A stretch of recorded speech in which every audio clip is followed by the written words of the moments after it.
On ABC Radio Hobart and across Tasmania. It's Mornings with Leon Compton.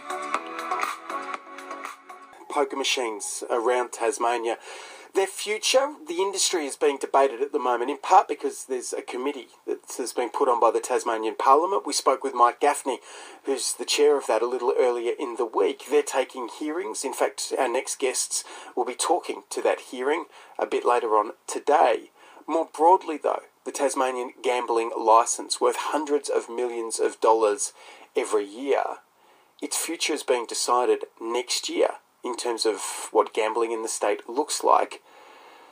And so there are big stakes on the table, if you'll excuse the turn of phrase. This morning, Anglicare have put out a report that they've commissioned that does economic modelling into the impact of taking poker machines out of pubs and clubs in Tasmania and pushing them back into our two casinos, north and south. So what would it look like if that happened?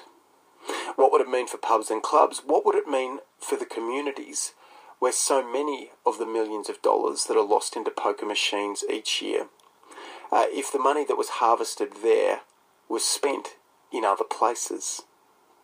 Meg Webb's the manager of the Social Action and Research Centre at Anglicare. She joins us in the studio this morning. Meg, good morning to you. Good morning, Leon. And Professor John Mangan is the author of this report, and he's the director of the Australian Institute for Business and Economics out of the University of Queensland. John, good morning to you. Yeah, good morning, Leon. Meg, let's start with you. What is new about this report that you're releasing today? Well, we've always known that there's a social cost to poker machines in our communities. It's something Anglicare's talked about for many, many years. And every Tasmanian actually is very aware of that and sees it. Many of them see it in their everyday life. What we've always had, though, on the other side of the argument is the industry, those with vested interests, making the case that pokies are good for employment and they're good for business and good for the economy. So this report is about saying, is that true? What would actually happen to our state economy, to business in Tasmania, if we were to minimise the harm caused by poker machines by putting them back into our two casinos and getting them out of our local suburbs? John, how does an economist measure the social cost of poker machines? Well, you measure the social cost by, first of all, defining what those costs would be. Those costs are unemployment, their indebtedness, their income, which is not spent on other aspects, such as education, food, cost of living kind of thing. And so basically you estimate how much the government has to put into programs to try and remediate that, and that becomes a net social cost. Now that's even less than what it would be, because there's a lot of private social costs, a lot of misery and unhappiness which people don't get subsidised for. The government picks up the minimum amount of social cost, and if you look at that spending, that becomes a baseline estimate. And when we did this study, I was particularly keen to minimise the social cost estimate, to come in with a very conservative number, so people couldn't come back and say, oh yes, you're just adding this cost in willy-nilly. This was a minimum estimation of what actually happens, what the government has to pay to clean up the mess caused by antisocial activity, be it cigarette smoking or drug taking or gambling. And so when you calculated the social cost of poker machines in communities, what did you come up with? Well, the social cost was put into the overall economic model. What's been happening, Leon, before is there's some good studies being done by ACIL and by Deloitte, and they've looked at the positive aspects of gambling. Now, any economic activity is positive. I could start up a heroin ring here. I employ people, I bribe guards, I do a whole range of things. That's economic benefit. But there's huge social cost which is not counted into it. Cigarette smoking exactly the same. The governments used to always depend on cigarette taxes. This was the greatest thing ever. But that people realised that there was a huge social cost attached to it. And when they started to net it out and come at the particular net figure, they found out it was negative. So what I did was to reverse that. So let's spend this gambling money somewhere else. Where? I looked at the consumption patterns of Tasmanians, ABS consumption patterns, and I just redirected some of that money into those expenditures. So instead of gambling, they do something else with it. I mean, obviously, a lot of the people... And, John, can you just pull that microphone down a bit towards you and get a bit closer to it? Yeah, sorry. So, a lot of the money that is currently lost on poker machines by people with the biggest problems, and that's a lot of people, would they just travel to the casinos, north and south, and lose the same? No, I don't money think they there, would. wouldn't I don't think they would. I think a lot of the gambling is impulse gambling. They're in a hotel, they're in a pub, there's a machine there, there's lights flashing, there's free coffee, there's their friends having a gamble, and they join in. But if you have to make a conscious decision to travel to a casino, it's much more planned activity, and you're much less likely to engage in kind of speculative and impulse gambling. And my net feeling, although this is not an aspect of the study, my net feeling is that there will be less gambling overall because people will take that spontaneity out of it. Meg, when you look at these figures, what do you say will happen to this money that wouldn't be lost into poker machines in the suburbs, in our poorer suburbs, under a different policy? Well, I think we would certainly say that reducing the accessibility of poker machines will reduce the amount of gambling that's done on them, and that was the point of the premise that we take them out of pubs and clubs and put them back into casinos where you can put better consumer protections around them. When you live in a community that has poker machines throughout in local venues, you can't go to work, take your kids to school, go to the doctor, do your shopping without going past a venue that has them. If you're someone who has a problem, then that's going to be incredibly difficult for you to be combating that problem while they're right there in your local community. We think that bringing them back to the casinos will inevitably reduce the amount of money being spent on poker machines and reduce the accessibility, reduce the problem. But we did consider that some of the current money that's spent in hotels and clubs on poker machines may transfer to the casinos if we were to take them out of the local suburbs. So we asked Professor Mangan to model that too. So he's modelled 3 scenarios which look at different amounts of that transfer. And what we found, even with a very pessimistic, what we think is a pessimistic outcome, where let's say 50% of what's currently spent in pubs and clubs transfers and gets spent in casinos, and the other 50% goes to the broader economy. What we find is still the Tasmanian economy comes out ahead. We come out with more jobs for Tasmanians. We come out with a better state economy. So for us, that's a compelling argument. Professor, you looked at the impact of what would happen to those pubs. I mean, one of the big issues that we will face in Tasmania, if anyone chooses this as a policy, is what happens to the pubs that have thrived with these poker machines bringing people through the doors. Look, Leon, there's no doubt there may be some short-term dislocation to some pubs, but you have to realise that of the 338, I think, roughly in Tasmania hotels, there's only 89 have poker machines. Of the 189 clubs, there's only 7 that have poker machines. Now, what you're assuming by the question is that the poker machines get taken out and they say, oh, we'll do nothing, we'll just accept it, we won't expand our operations, we won't have a better restaurant, we won't bring in other attractions, we'll just sit there. They won't, they'll do something. They'll try and adjust. Now, the other interesting thing is that the service economy in Tasmania is expanding. The Tasmanian economy is actually doing quite well. We estimate about 200 people could be directly affected by the shift. They're the special employees who work on the poker machines and other things. My estimation is that they would be absorbed, one in arts and recreation, into the casinos, and they'd be absorbed elsewhere. But there's no denying, in any kind of economic structural change, you'll have some short-term dislocation.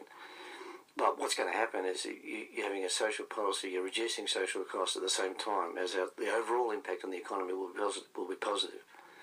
But it's like every change, economic change, there are winners and losers. But the losers are small.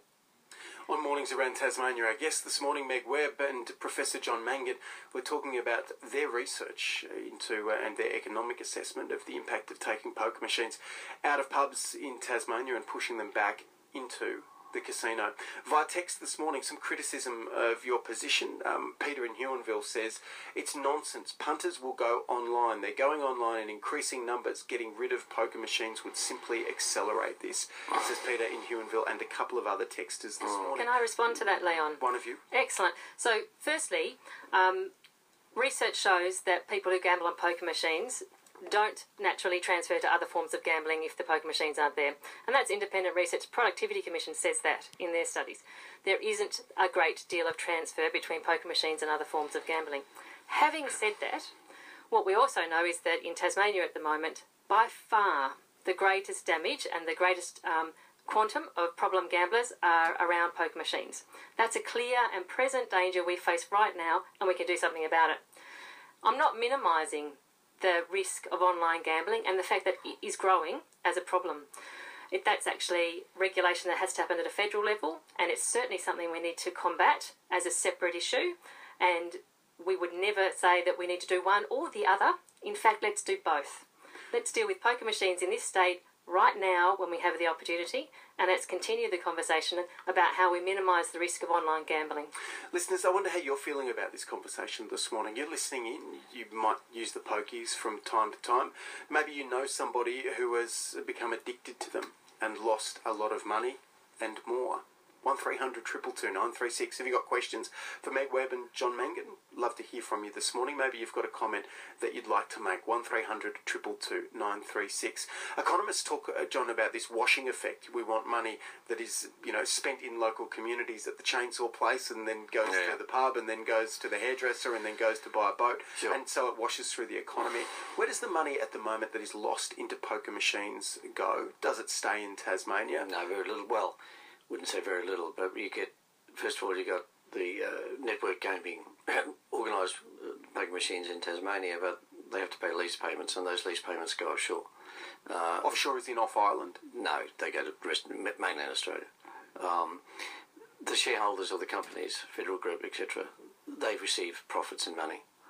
And so what you have to remember about gambling and any form of kind of end activity is that it doesn't feed into anything else. It's consumption money which would be spent elsewhere, and people choosing to spend on gambling, which is their right. But it's not productive money. It's not fueling some other activity. There is backward linkage. People supply food to hotels and things like that, but it's minimal. So when you're trying to judge an industry, be it gambling or being anything else, you look at, is it new investment? The answer is no, it's not. Is it displacement investment? Yes, it is. It's taking money away from somewhere else. And is it leaking out of the economy? Yes, it is. So on those three indicators, if I was looking at Tasmania and trying to plan economic growth, the last thing I'd be doing is putting money into gambling. I'm sure you've explored the connection between politics, policy and economics. If you were to pull... Nobody understands that. You look like you've been around the block a few times. Yes, that's right. If you were designing a policy to pull poker machines out of pubs, would you need an adjustment package that would go to pub owners to compensate them for their loss? Look, I think some have been very well compensated over the years with the state of the market as it is, but I think any government looking at it and managing a policy without causing dislocation, they may do that, yeah. Just jumping in there too, Leon, the really helpful thing is we have a natural transition period on this issue in this state. A decision has to be made within the next couple of years, but that decision wouldn't come into effect until 2023. So right there, we've got a very nice transition period for the few businesses that are affected by this to plan how they're going to make that adjustment and plan their future without pokies. For people listening to this for the first time, the way the pokey licence works, 2018 is the earliest point a trigger can be given, which would tell the company with the exclusive right to poker machines, Federal Group, that there's going to be a change in the way they're administered into the future. That's 5 years' notice from memory of the contract, and so 2018 you would have a trigger for that, which would give any company 5 years to get used to what the future might look like. Meg, the only way I can see this happening is if you can convince the Labor Party to make it their policy, and if they win the election. I mean, you're in a political fight on this issue. Can you get them to make it policy? Well, I think we will continue to speak with all the political leaders of our state. I think every party has the opportunity to take the right decision on this issue. They now have all the information they need. They know that the social cost is enormous in this state. They've been presented with overwhelming evidence of that. They know these are dangerous products that are designed to addict people and rig to win. And now they know that it's in the interests of the state, the economic interests of the state, to pull poker machines out of local suburbs where they do the most damage. So they've got the whole argument in front of them now.